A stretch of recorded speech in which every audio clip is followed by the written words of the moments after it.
Célèbre pour ses conquêtes amoureuses, l'aventure de Xerxès avec sa propre nièce est allée trop loin. Lorsque sa femme l'a appris, elle a voulu le punir. Mais le roi des rois était intouchable. Alors, elle a conçu un plan de vengeance encore plus troublant. Xerxès le Grand était le 4e roi des rois qui régna sur l'Empire, Achéménide de Perse, connu aujourd'hui pour ses combats contre les Grecs, ainsi que pour ses exploits endurcis au combat et les imposantes structures de pierre qu'il a laissées derrière lui. En son temps, Xerxès a passé une grande partie de son règne impliqué dans le jeu mortel et étonnamment sournois des trônes. Xerxès Ier est né vers 518 avant J.C. Bien que son père régnât, c'est de sa mère que Xerxès reçut sa royauté ordonnée. Elle était Atossa, une fille du fondateur de l'Empire, Cyrus le Grand. À cette époque, la vie était dure, même pour un prince. Mais dès le premier jour, Xerxès assuma le rôle du protagoniste dans sa vie dramatique et aventureuse. Xerxès fut, nommé dans la langue de son empire, le vieux Perse. Translittéré de cette langue ancienne, son nom signifie « régnant sur les héros ». Il prophétisait son rôle, menant de braves soldats dans de grandes batailles plus tard dans sa vie. En tant que premier de son nom, il établit également un noble précédent. Telle était la réputation que le courageux roi se forgerait plus tard, que son nom devint un pilier de la culture perse antique. Xerxès devint un nom populaire pour plusieurs dirigeants de l'Empire achéménide, sur de nombreuses générations successives. Xerxès vécut il y a des milliers d'années, donc les traces de sa vie et surtout de son enfance sont rares. Bien que des dialogues grecs anciens, découverts, décrivent l'éducation typique des princes perses, d'après ces sources, nous pouvons dire avec une certaine probabilité que Xerxès fut élevé par des eunuques, des figures religieuses puissantes dédiées à la famille royale. Mais ne vous imaginez pas un prince délicat et gâté. L'éducation de Xerxès était intense. Dès l'âge de 7 ans, les princes perses, et donc probablement Xerxès, apprenaient à monter à cheval et à chasser, les préparant à survivre sur le champ de bataille. Mais les princes perses avaient besoin de cerveau et de courage. À l'âge de 14 ans, Xerxès aurait commencé une éducation sur les affaires de la cour. Ainsi, des enseignants aristocratiques lui apprirent à être sage, juste, prudent et courageux. Tout au long de son éducation, Xerxès apprit probablement aussi les voies de la religion zoroastrienne. Les principes de cette foi enseignaient au jeune prince à être véridique, courageux et à se maîtriser. Elle les préparait aussi à la guerre, avec des slogans honnêtement très cool comme « La peur pour un Perse équivaut à l'esclavage ». C'était une bonne leçon pour le jeune prince. Plus tard dans sa vie, Xerxès affronterait la peur comme il n'en avait jamais rêvé. L'Empire achéménide avait un talent impressionnant pour intégrer les dirigeants à leur peuple. Vers l'âge de 16 ans, les princes comme Xerxès devaient participer à 10 longues années de service national. Au cours de cette décennie, le jeune prince aurait appris le tir à l'arc et le lancer de lance à des fins de chasse et de guerre, encouragé par un esprit de compétition amicale avec ses pairs. Mais l'entraînement de Xerxès ne s'arrêtait pas là.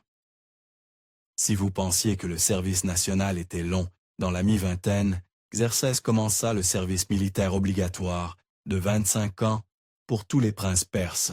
S'il avait achevé cette mission, il aurait atteint le statut d'ancien et aurait servi le roi en tant que conseiller. Cependant, l'ascension soudaine de Xerxès au trône interrompit son service, mais il n'avait peut-être pas appris tout ce qu'il devait savoir. Bien que l'éducation de Xerxès fût vaste, avec de nombreuses compétences transférables à sa future position, il n'est pas clair s'il apprit jamais à lire ou à écrire. Ces compétences n'avaient pas l'importance qu'elles ont dans notre monde moderne pour la culture perse de l'époque. il s'appuyait davantage sur la culture orale pour transmettre les histoires et la sagesse que sur les écrits et la littérature. C'est en grande partie pour cette raison que nous savons peu de choses sur la jeunesse du prince. Un document historique de l'Empire achéménide suggère que Xerxès résida dans le palais royal de Babylone à partir de l'âge d'environ 20 ans. Cela aurait été pendant son service national, et il y vécut peut-être comme pupille du dirigeant de la ville. Son père l'avait peut-être envoyé là-bas pour se concentrer sur d'autres affaires nécessitant son attention. Le père de Xerxès, Darius, présida une période incroyablement tumultueuse pour l'Empire achéménide. Les derniers jours de son règne furent marqués par une mobilisation massive en vue de déclarer la guerre à la Grèce. Cependant, en raison des lourdes politiques fiscales de Darius en Égypte et de son appropriation sans retenue de leurs artisans pour construire des palais perses, une révolte éclata là-bas en 486 avant J.L. s'il ne le savait pas encore. Mais la révolte marquerait le début du destin de Xerxès. Se préparant à marcher sur l'Égypte, Darius avait besoin d'un héritier avant de partir, au cas où il périrait au combat. Il choisit de nommer Xerxès comme son successeur. Son choix déclencha immédiatement une controverse. Xerxès était en réalité son deuxième fils. Son premier fils, Artabazon, était le demi-frère de Xerxès, mais il était né d'une mère roturière. Et comme si les flammes d'une crise de succession n'avaient pas besoin d'être attisées, Darius ne resta pas longtemps en vie non plus. La santé de Darius déclinait, alors qu'il planifiait sa campagne pour réprimer les révoltes en Égypte, et il succomba soudainement à ses maux avant même d'avoir eu la chance de partir. Il mourut à l'âge de 64 ans en octobre 486. Avant Ginès, Xerxès était désormais le roi, selon les vœux de Darius. Mais bien sûr, le jeu des trônes n'est pas si simple. Artabazon tenta immédiatement de revendiquer le trône en tant que fils aîné de Darius. Mais Xerxès avait un contre-argument convaincant. Sa mère. Comme mentionné, Atossa était la fille de Cyrus le Grand, l'empereur fondateur des Achéménides qui avait gagné leur liberté aux Perses. Xerxès soutint que ce lien de sang faisait de lui l'héritier légitime, rater que son demi-frère, et il avait des alliés surprenants pour appuyer sa revendication. Fait intéressant, la revendication de Xerxès trouva du soutien à la cour auprès de Démarate, le roi spartiate d'Eurypontide. Démarate était en exil et avait trouvé refuge en Perse, où il servait de conseiller à la dynastie achéménide. Prenant le parti de Xerxès, le Spartiate soutint que le fils aîné n'avait pas de droit universel. En fait, selon la loi spartiate, le trône revenait au premier fils né du père alors qu'il était roi. Darius n'était pas encore monté sur le trône lorsque le demi-frère de Xerxès était né, et par conséquent, la revendication de Xerxès était plus forte. La cour en avait assez entendu. Xerxès l'emporta, et il fut couronné vers la fin de 486, avant J.P. à environ 32 ans. Sa mère, Atossa, et sa grande autorité à la cour furent essentielles pour une transition de pouvoir en douceur. Personne, à l'intérieur ou à l'extérieur du palais, ne contesta l'ascension de Xerxès, mais le roi avait besoin d'une reine. Peu après son ascension, Xerxès épousa sa cousine, ce qui était une pratique courante, une maîtresse. Elle et Xerxès eurent 5 enfants ensemble. Mais ce roi des rois aimait s'amuser. Xerxès engendra également au moins 4 autres enfants avec des épouses ou maîtresses inconnues. Le roi et la reine étaient prêts à régner sur leur vaste empire. Xerxès hérita d'un empire incroyablement vaste, composé de multiples ethnies. Il semble avoir été relativement habile à maintenir l'unité parmi ses populations, car des soldats de nombreuses nationalités différentes servaient dans son armée. Il était également astucieux sur le plan politique à d'autres égards. Des preuves suggèrent qu'Xerxès était un fervent croyant en la divinité suprême du zoroastrisme, Ahura Mazda. Cependant, il présidait un empire composé de nombreux groupes religieux différents, et les traitait tous avec respect. Xerxès faisait habilement appel aux scholars religieux locaux lorsqu'il cherchait à gagner les faveurs dans des régions plus éloignées de l'empire, et faisait même des sacrifices aux divinités locales. C'était la carotte qu'il offrait, mais il avait aussi un bâton, et il pouvait être brutal avec celui-ci. La situation à laquelle son père avait été confronté en Égypte était encore tendue lorsque Xerxès monta sur le trône et une autre révolte éclata bientôt dans la région. Le jeune roi était impatient de faire ses preuves et mena personnellement ses hommes pour rétablir l'ordre dans la région. Il réprima brutalement la révolte en janvier 484, avant Jousse, détruisant les temples religieux égyptiens en guise de représailles. Mais ce n'était pas fini. Il dut faire des mouvements politiques ultérieurs pour maintenir la région en ligne. Après avoir écrasé la révolte égyptienne, la région se retrouva commodément sans gouverneur, car le précédent était mort au combat. Xerxès agit pour sécuriser la région pour les Achéménides en soutenant son frère comme nouveau gouverneur de l'Égypte. Mais la campagne eut un coup sérieux. Bien que la répression de l'Égypte fût un succès, elle prit néanmoins un lourd tribut sur les forces de Xerxès. L'armée que son père avait mobilisée pour envoyer en Grèce était maintenant considérablement affaiblie. Xerxès, qui avait l'intention de poursuivre l'expédition prévue par son père en Europe, dut mettre ses plans en attente pour lever une nouvelle armée, un projet qui prit 4 ans. Et comme dans un jeu de tape-taupe, lorsqu'une révolte était réprimée, une autre surgissait ailleurs dans l'Empire. Plus de troubles éclatèrent sous le règne de Xerxès, cette fois à Babylone. Bien que la révolte initiale, qui éclata en juillet 484 avant J.B.C., fut de courte durée, elle ne dura apparemment que 2 semaines à réprimer. Une seconde, cependant, éclata 2 ans plus tard. La cause est inconnue, bien que probablement due à des augmentations d'impôts mises en place pour reconstruire l'armée de Xerxès. Cette seconde révolte s'avéra plus difficile à réprimer, prenant presque 1 an. Xerxès dut une fois de plus garantir la paix dans la région. Alors il mit le pied à terre. Avant les révoltes, Babylone semblait occuper une place spéciale dans l'empire achéménide. Les rois achéménides portaient les titres de roi des terres, mais aussi un titre distinct, roi de Babylone, ce qui impliquait que la région existait comme une entité quelque peu séparée, unie dans une union personnelle avec les Achéménides. Cependant, après les révoltes, Xerxès abandonna ce titre et divisa le territoire babylonien en sous-unités plus petites pour pacifier la région. Mais il devait encore envoyer un message, et le message qu'il envoya fut brutal. Certaines sources affirment que la vengeance de Xerxès sur les Babyloniens ne s'arrêta pas à une division territoriale.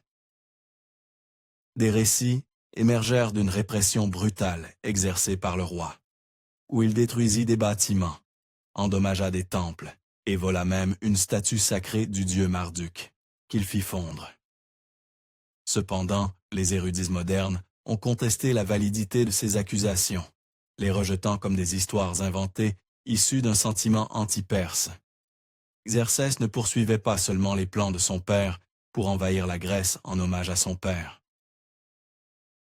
Les Achéménides avaient un compte à régler avec les Athéniens, les Naxiens et les Érythréens, après que ces cités-États grecs eurent réussi à se révolter contre la domination perse sous le règne de Darius.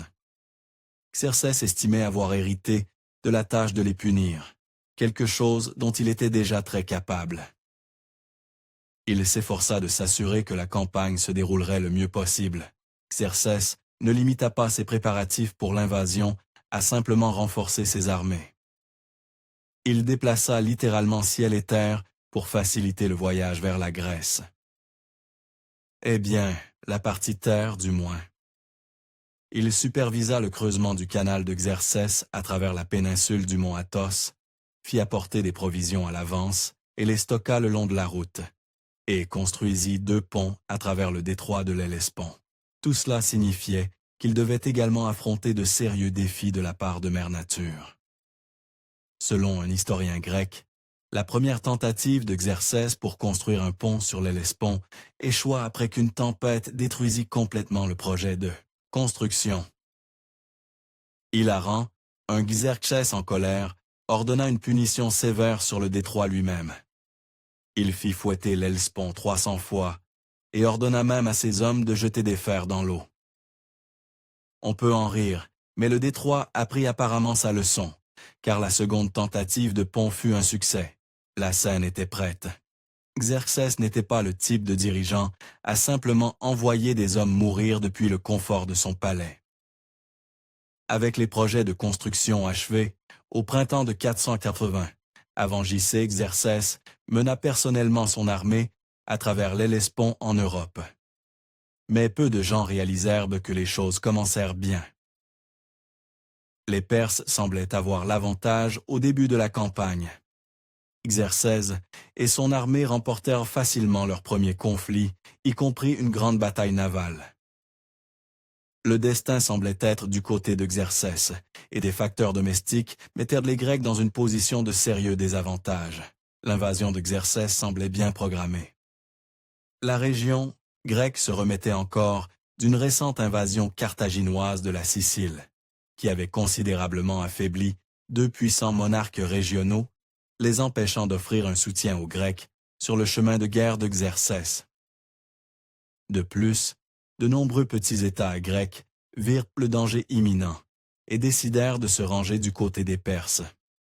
Cela devait sembler sage lorsqu'ils virent l'armée de Xerxès. Entre la flotte et l'armée, les forces de Xerxès comptaient entre 60 000 et 1 million de combattants, une force d'une taille impressionnante pour l'époque.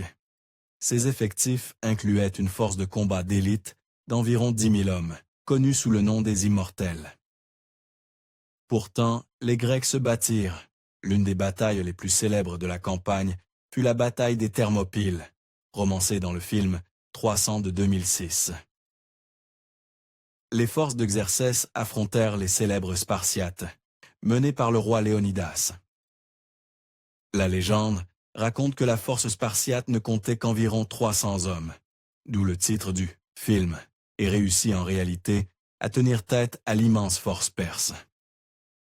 Mais vous n'avez pas vu ce qui s'est passé ensuite dans le film. Les Perses l'emportèrent finalement, ce qui entraîna la capture de la ville d'Athènes. Après la destruction d'Athènes, Xerxès semblait inarrêtable.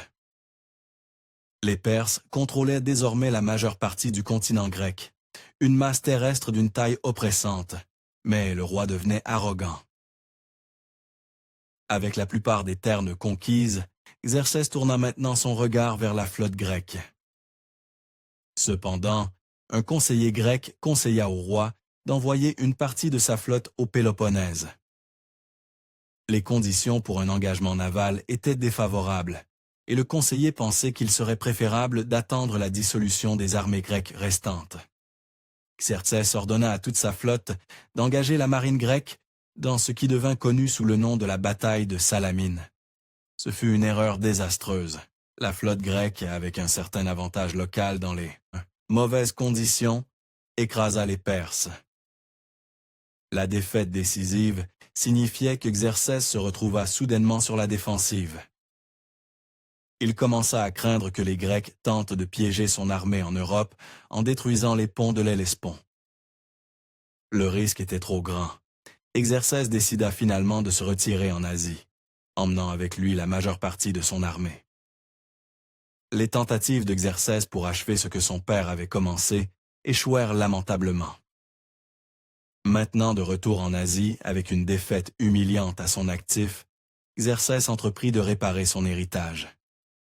Il consacra le reste de sa vie à des projets de construction à grande échelle.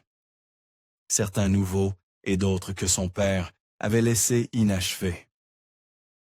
Parmi les structures impressionnantes de l'époque figurait la porte de toutes les nations et le palais de Darius. Il sentit qu'il devait surpasser le dernier. Cependant, Xerxès fit également construire son propre palais, et il insista spécifiquement pour qu'il soit 2 fois plus grand que celui de son père. Bien que les 2 hommes aient eu un goût similaire en architecture, Xerxès avait un sens de l'échelle bien plus grandiose que son père, et s'assura que toutes les structures qu'il supervisait étaient imposantes et colorées. Xerxès n'était peut-être pas le conquérant qu'il espérait, mais il se montra compétent dans ses fonctions de gouvernance, assurant l'entretien de l'infrastructure quotidienne à travers l'Empire.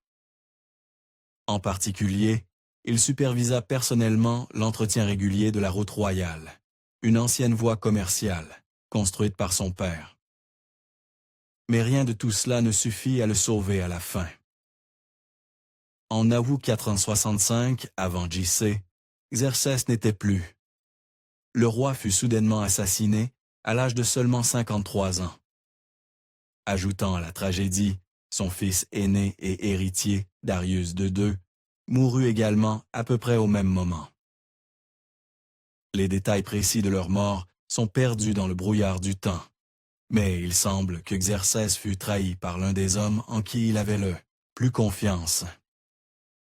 Les archives locales semblent désigner le commandant de la garde royale de Xerxès, Artaban, comme le coupable derrière l'assassinat, avec l'aide d'un eunuque de confiance. Artaban était une figure populaire à la cour. Il était très apprécié parmi les éléments religieux et semblait s'être engagé dans des intrigues autour des marèmes du palais également. De plus, grâce à ses pouvoirs en tant que commandant de la garde royale, il avait positionné ses 7 fils à des postes clés à la cour, cherchant à s'emparer du trône pour lui-même. Un détail cependant reste flou. Les récits anciens diffèrent sur le sort du fils de Xerxès le jour de l'assassinat. Selon une source, Artaban accusa l'héritier du roi d'avoir assassiné son père, puis convainquit le frère de Darius de le tuer en guise de vengeance. Une intrigue brutale, mais cela pourrait être encore plus simple.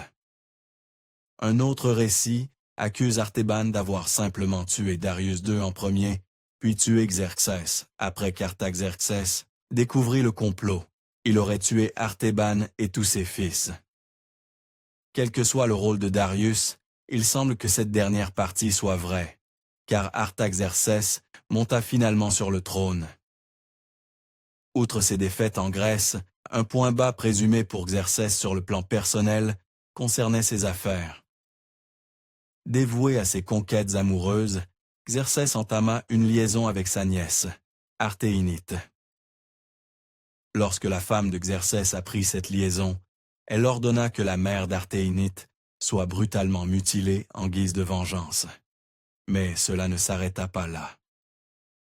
Lorsque le frère de Xerxès, compréhensiblement, partit en guerre, Xerxès non seulement tua le dit frère, mais aussi ses neveux et tous les hommes qui se rallièrent à leur cause. Bien sûr, nous devons nous rappeler que la source de cette histoire était le grec Hérodote, dont les récits doivent être pris avec quelques pincées de sel.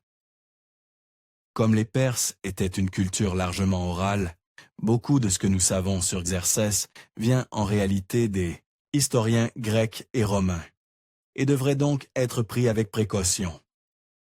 En effet, de nombreuses sources le dépeignent négativement, ce qui est logique, puisqu'il était un ennemi de la Grèce et menaça à un moment leur existence même.